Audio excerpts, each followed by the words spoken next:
Boys, today we are looking at solving inequations. So last time we just looked at graphing once you have a solution to an inequation.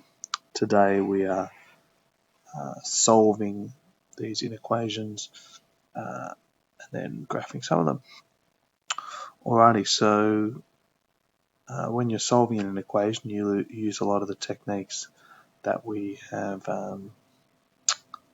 used in the past to solve equations. But there's going to be one sort of new rule that we'll bring in that will help us to make sure our solutions are accurate to the inequations we're given.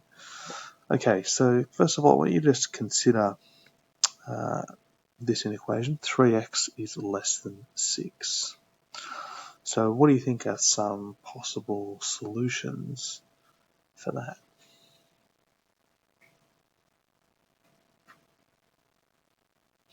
So if x was 1, 3 times 1 would be less than 6, so that would be good. So that would be one solution. What about 0? 0 is always a good one to go for.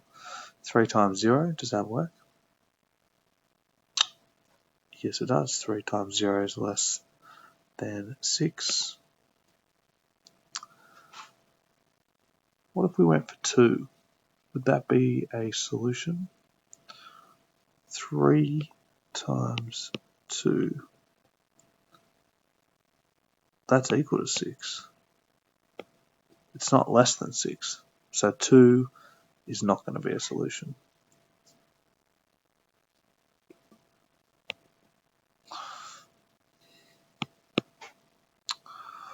Alrighty, so if it can't be 2, we've got 1, 0, then I guess we can keep going down. So if we put minus 1 in, 3 times minus 1 gives us minus 3, which is less than 6.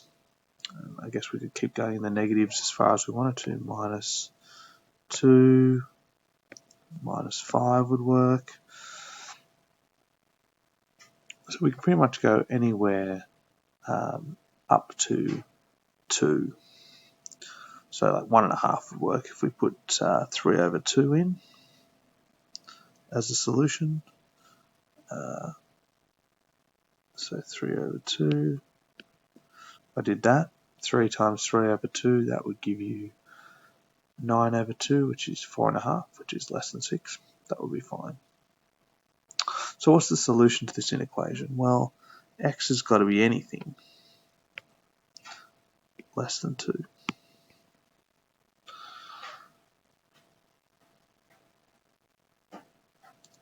Alright, let's look at this next one. Minus 3x is less than 6. Alright, so what are some possible answers for that one? Let's try 0. If we put in 0, minus 3 times 0, which is 0, that's less than 6, so that will be good, that will be fine.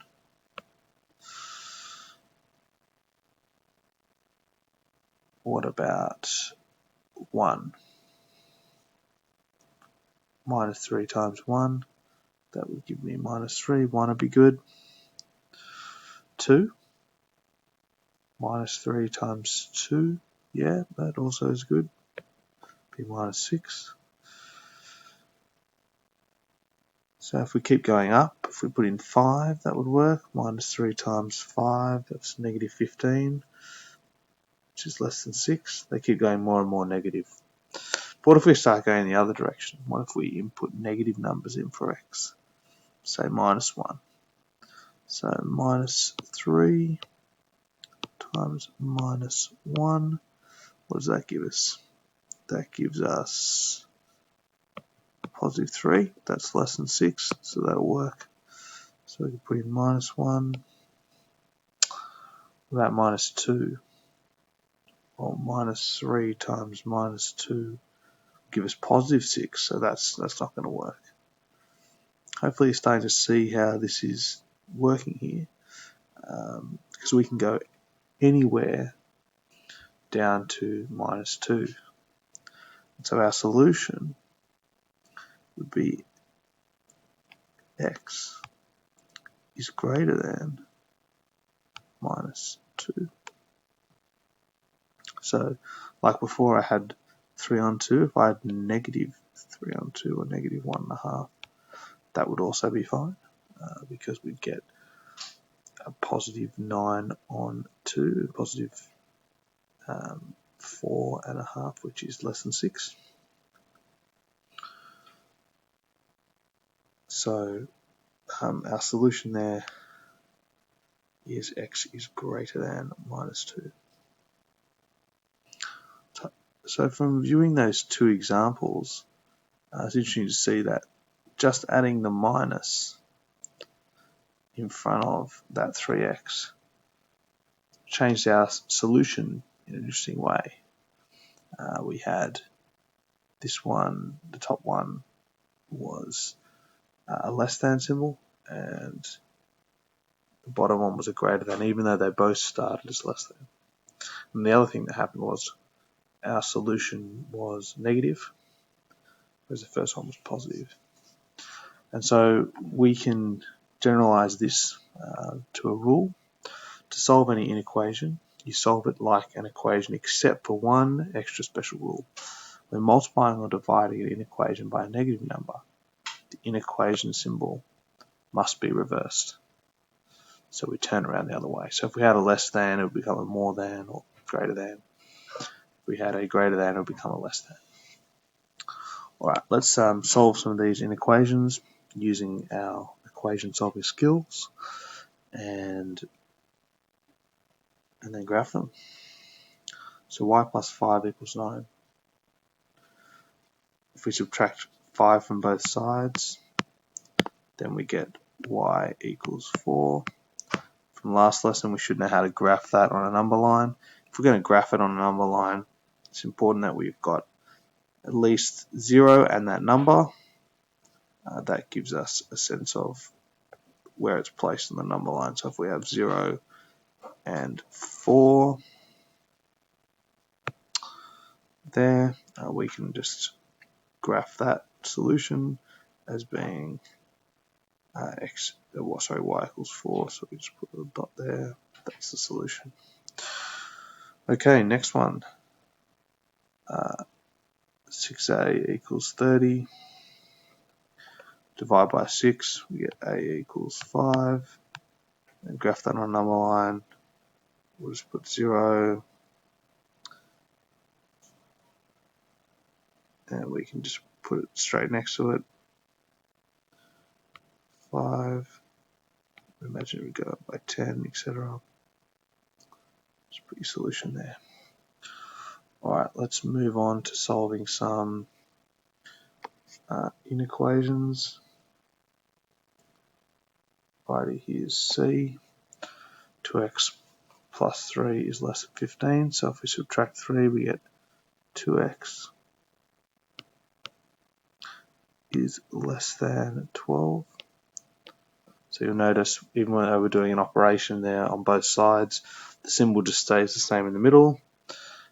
And we do the same inverse operation like solving an equation. And so our answer here, divide by 2, we get x is less than 6.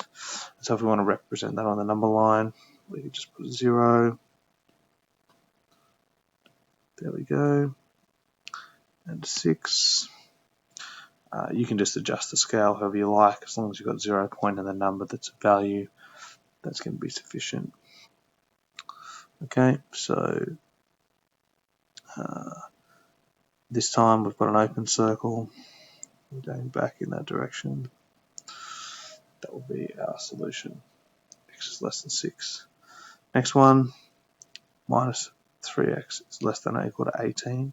So if we divide by minus 3, we're going to get x, and definitely going to get negative 6 there.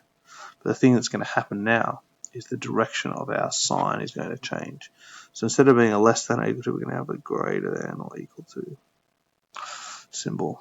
And so our solution, if we this time put our 0 there, negative 6 down here, it's going to be a coloured in circle, and it's going to be greater than or equal to negative 6 in that direction. Ideally, if you're graphing these, I'd be using a ruler to draw these lines nice and straight. Okay, let's keep going. So expanding the brackets here, you get, well, actually we can divide by 3, that'll be a bit quicker, so we get 4x plus 3 is greater than or equal to minus 2. So I didn't actually divide or multiply by a negative in that scenario, so I don't need to change the sign. So 4x is greater than or equal to minus 5, and so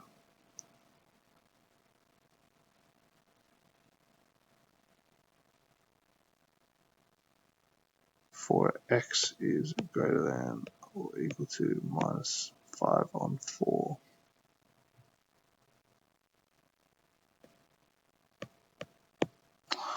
Okay, so then we can graph that again. So if we have 0, if we put that,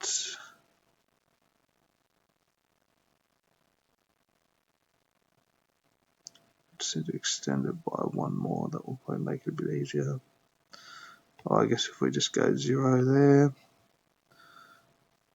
and as long as we're keeping our scale consistent, we can figure it out. So, sorry, if we go 0 here, we just add 1 more there. Each one of those could be a quarter, so that would be -1 there, and then -5 on 4. And this time we've got greater than or equal to, so we're going to get a circle, we're going to color it in, go in that direction. Okay, hopefully getting a little bit of a sense of what happens when you solve these inequations. I'm just going to do one more for this video. So this one here, we're going to subtract 5 off both sides, we get minus 3x is greater than 1.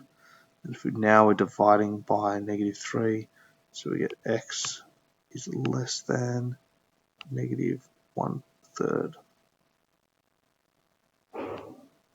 So I had to change the sign that time. And so if we put 0, -1/3,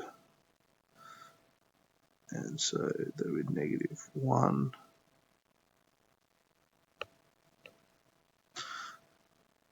And it's less than -1/3, so it'll be an open circle. And we'll be going in this direction. Okay, so we've been solving inequations. Key idea is that you've got to change direction of the sign if you're dividing and multiplying by a negative. Otherwise, you just solve them like normal equations. Good luck with your further practice.